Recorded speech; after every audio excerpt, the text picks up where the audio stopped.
Salut, on se retrouve pour notre Var Torah Express sur la paracha de Kitissa, les sources Rav Binyamin Beressi, pour la réfoua shelema de tous les malades du peuple juif. Alors on trouve dans cette paracha l'épisode du veau d'or que tout le monde connaît, triste faute qui a son impact jusqu'à aujourd'hui.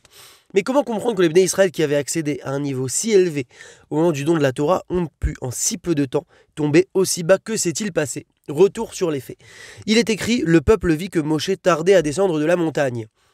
Rashi explique qu'en montant sur la montagne, Moshe avait prévenu le peuple qu'il reviendrait 40 jours plus tard. Les Bnei Israël ont alors commencé à compter à partir du moment où Moshe est monté sur la montagne. Mais en réalité, Moshe avait annoncé qu'il reviendrait 40 jours complets après son ascension. Les Bnei Israël ont supposé à tort que le jour de l'ascension de Moshe, quand Moshe est monté, faisait partie du compte de ces 40 jours. Et donc, dès le 40e jour, d'après leur compte, au milieu de la journée, ils ont commencé à ressentir un malaise. Le Satan arrive, les perturbe, au point d'arriver même à croire que Moshe Rabbeinu était mort.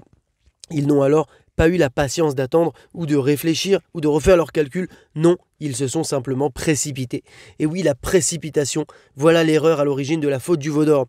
Après la faute du veau d'or, Hachem dit à Moshe Rabbeinu, et maintenant, va, conduis ce peuple là où je te dis, voici mon ange te précédera, mais le jour où je me souviendrai, je leur demanderai compte de ce péché. Et Rashi sur cela nous explique, nous dit qu'il n'y a pas de pluie de punition qui frappe Israël qui ne contienne pas une part de punition pour la faute du veau d'or. C'est-à-dire que dans chaque chose qu'on paye, on paye toujours un petit peu de cette faute du veau d'or. Le Nachalat Eliezer explique que c'est parce que l'origine de toute faute est la même que celle du veau d'or, comme on l'a dit, la précipitation. Ils avaient, comme on l'a dit, perdu la patience d'attendre Moshe Rabbeinu et ils se sont précipités.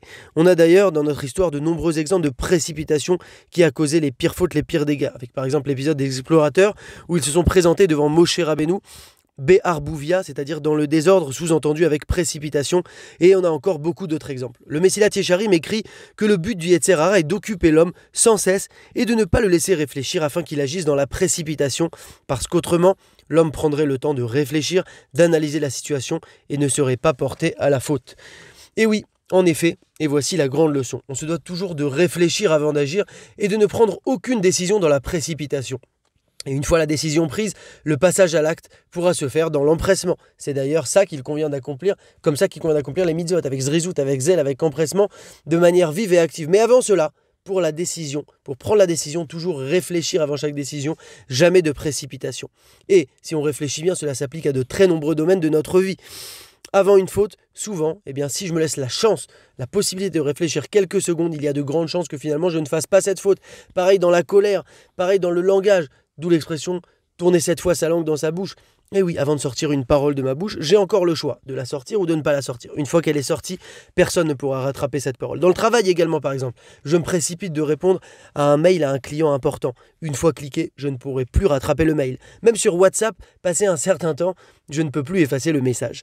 Vous l'avez compris, nous devons bannir à tout prix la précipitation. N'agissons jamais avec précipitation, mais plutôt avec réflexion, pour toujours reprendre les meilleures décisions. Bezrat Hashem, Shabbat Shalom, Chazak.